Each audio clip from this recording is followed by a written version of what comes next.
Assalamualaikum dan salam sejahtera. Selamat datang ke TV PSS Sarjana. Dalam episod lepas, kita dah tengok perkara-perkara yang boleh mengurangkan pahala puasa kita. Dalam episod kali ini, kita akan melihat perkara-perkara bermanfaat yang boleh dilakukan dalam bulan puasa. Jom kita saksikan. Ku menantimu saban waktu, bangkit jiwaku. Kau suluh hatiku dengan sinar kudus kasihmu. Ku harapkan terus. Assalamualaikum. Waalaikumsalam saudara. Marilah join sekali kami baca ayat Al-Quran. Boleh. Di hati Ramadan.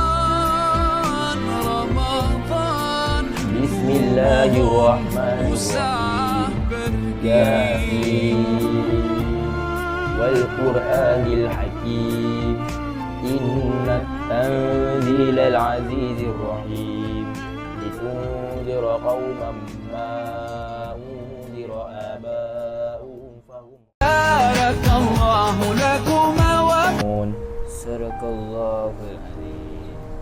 Okeylah, saya minta diri dulu kerana saya ada hal lain. Oh, ya ke? Okey, lain hari kita jumpa lagi ya.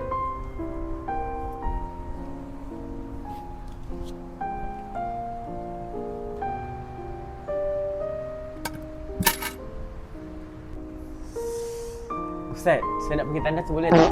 Oh, ya ke? Okey, pergi.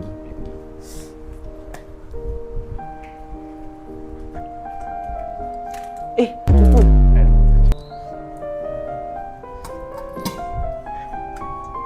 Sadaqallahul azim.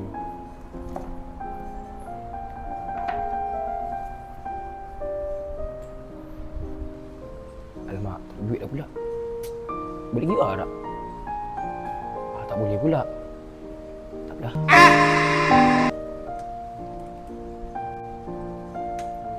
Barakallahu lakuma wa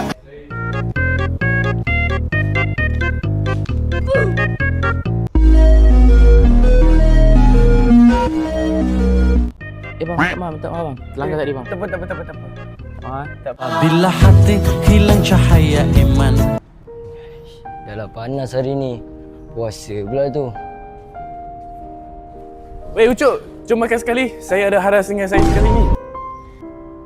Sekejap aku datang. Duduk.